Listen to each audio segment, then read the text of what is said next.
I have a dragon. We're talking romance today. We are. I should go get my dog heart. I think you should. That sounds like a very good idea. I should. We're not fantasy today. We're romance today. Well, yay! There we Doggy! go. And I also have this one. Oh my goodness, you are just you. Valentine's Day. Valentine's Day came early, which is quite ironic. So actually have a doggy cup here today with my rooibos tea in it. So Oh, cheers to that. cute. Cheers to that. This is my mango. Hey ho, let's go.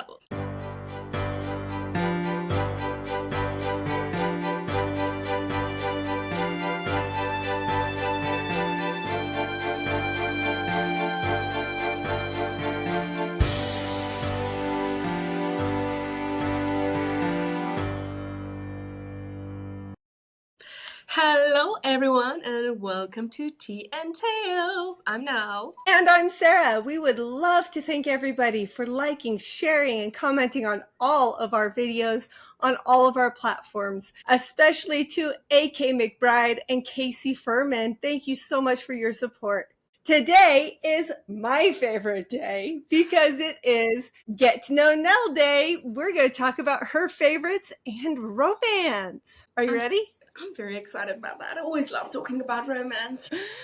You're slowly turning me into a romance fan. Slowly. That's my plan all along. Mwahaha. Well, let's start talking about how writers start as readers, as we all do. We should read what we write, and we usually read before we write. True. So let's talk about your favorite romance writers. Who are they, and what do they do that make them your favorite? Oh my gosh, there's too many. One definitely who I like is Sarah Adams. She writes a contemporary romance, but she also writes like clean romance. She just kind of writes warm, fuzzy characters that are just cute and sweet. I mean, the first one that I read of hers were the cheat sheet. My favorite type of reading is the reading where I don't have to think hard. And that is what she does. She writes it so flawlessly that I don't find it difficult to read her novels. Tessa Bailey, I love her. She is a little bit on the spicy side, but I like her characters. Like, I'm not necessarily like the Colleen Hoover depress me while I'm reading type of reader. That is not the type of reader I am. That's why I always get so mad at Abby Jimenez, because I'm like, I love reading her books, but they always make me stare at a wall for like a week because I'm so sad after reading it. And the thing is, I read a Nicholas Spark novel and it didn't have a happy ending. And then I refused to ever read a Nicholas Sparks novel because I was like, I shan't, I tell you, be this depressed ever again just by reading a novel. Then I found Abby Jimenez and I started reading her novels and I'm like, oh, why are you doing this to me? I'm like, why do you make me have feelings? Because I'm a very big empath and so I feel everything when I'm reading. And so then I couldn't be mad at her though. Then I couldn't be like, no, I'm not going to read her novels ever again. Because she does give me the happily ever after. Isn't that part of what makes romance novels special, is that they have that happy ending? Like, that's a normal thing in romance, right? 100%. If you tell me you write romance and you do not have a happily ever after or a happy for now, because I do know some of the romance novels do have trilogies or next series or whatever, then you can't classify it as a romance novel. You will classify it as now being depressed. That's what you're going to classify. Or depressed now. Hashtag don't depress now. Yes. Here's the thing though, I read novels based on their covers. So if a novel's cover draws my attention, I will read it, which is how I stumble upon the majority of authors that I do like. But the one that I stumbled upon, is her name's B.K. Borison. I like hers because she is similar to Sarah Adams in a sense that it's very easy to read, it's very heartwarming, and the fictional men are just like. And so I'm not a paranormal reader, and I've said this before. Paranormal romance, not really my vibe, but Christine Feehan, that woman can write. Love her writing, love her storytelling. It feels like I'm not even reading a novel because I'm like, oh, we are at 500 pages. Whoa. It's done? Can we have more? I grew up with Mills and Boone. I read that like out of the garage, my mother's basement. But no, we don't have basements in South Africa. Don't be funny. Um, so that's how I grew up. And so naturally, if you do read Mills and Boone, it is very, I don't want to say unrealistic, but it's very dramatic in a sense. So I Mhm. like that type of novels. And recently, I started reading A.K. McBride, whom I'm very excited about being on the show. Can't wait for her to be on the show. But I started reading her novels. And I was like, yes, because that is like the billionaire tropes that I love so much. My number one thing Yeah. for picking a romance novel is, do I feel like I'm not reading? Like, am I enjoying Mm. it? And Mhm. especially like, I would go to bed at like 9, let's say, and I would start reading a novel, and I'm like, just one more chapter, just one more chapter. I'm constantly seeing you put up, I just finished this book, like feels like every other day. Is there a single book that you could pinpoint that made you fall in love with romance to the point where you just, that was your genre? You knew. Lisa Kleypas. Love that woman. Haven't read a novel of her in such a long time. But Lisa Kleypas, you know what did happen? So, okay, let me tell you. It's a story, okay? Uh-huh. I was in America, and naturally, you have lovely libraries, which you get a library card for. And I was like, I shall accept this quest. I shall. So I was like, la di da di da di da, went down to the library. Again, I'm a visual person, so if a cover entices me, I shall pick it up. This novel drew my attention, and I was like, ooh, what is it? And I shall show you a picture of the novel. And I was like, okay, I'll take it with me, I'll read it. And I read it, and I was like, what is this magic? And I want more of this. And then I realized, this made me actually so mad, and I'm mad about it till this very day, that was the fourth like book in the series. So I was very negative about that one. But then my other half of my, brain that doesn't overreact so much was like, no, it's an opportunity for you to read more. And I was like, okay, Mm-hmm. fine. You know what? I shall accept that. At least it was a well done series that you did love it that much. Sometimes a series can be like you have to read it in order, or you miss everything and you have That's no very clue what's true. going on. That's very true. I must say, the majority of romance, if a writer does it right, then first of all, you won't feel lost. But then, second of all, you will have the chance. You'll be like, okay, this is a nice little side character. I wish they had a main story. And then the author would be like, but look, book one. Okay, so this is the Mm-hmm. cover of the novel. I don't know if you can see it. Do it this way a little bit. Eh, There we go. I got it. yes. So this was, Oh, that's yes. pretty. This was the cover that drew my attention, so naturally I had to read it. Oh, and Sophie Sullivan. Love that woman.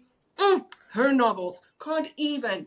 I love every. I've read all of her novels, all of them. And there hasn't been one, you will see that in my Goodreads reviews. There hasn't been one that I haven't liked. It is also very like sweet vibes that you get from reading her novels, but I'm just loving it. Yes, okay. Anywho, huh?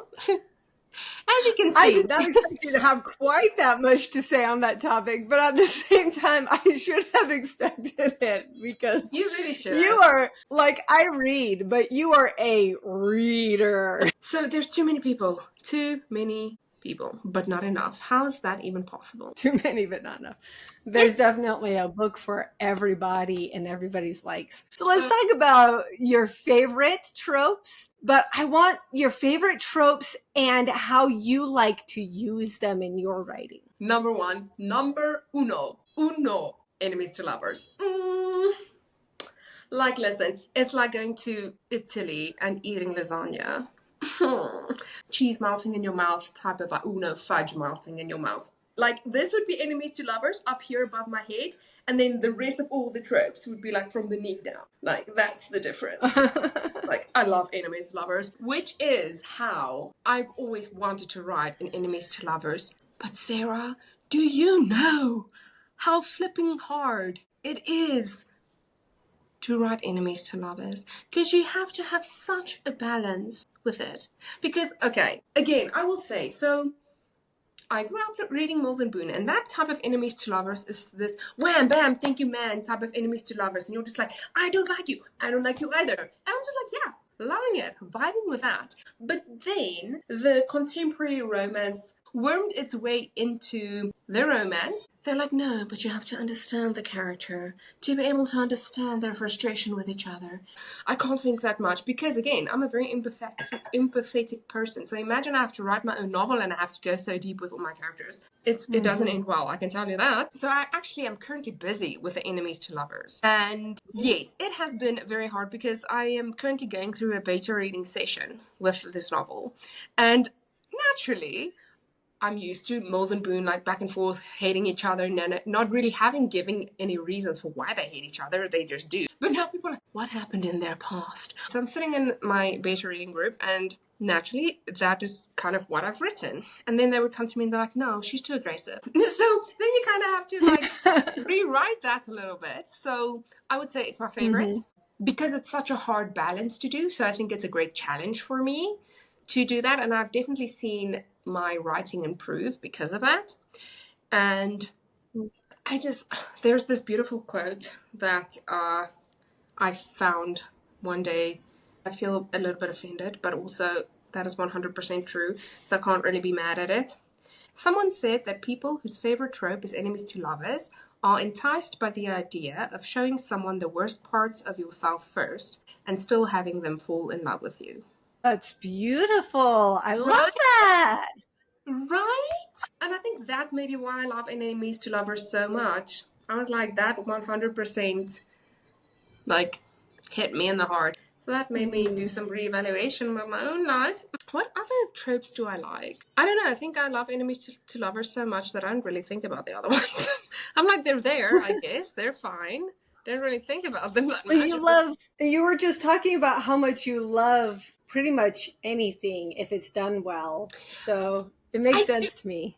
And you know what's the worst part of it all? So there are a few tropes that I do not like. I definitely do not like love triangles. Chances of me reading them are very scarce, but I can't DNF novels. So then I'm like, guess we'll have to suffer through this one. So then I'm like, oops, fun. Though contemporary romance tend not to have love triangles. I feel like you're my polar opposite when it comes to reading because I will put down a book in a heartbeat. I absolutely I will not suffer through a book that I do not like, and I am so picky. I tell people this when they want me to read.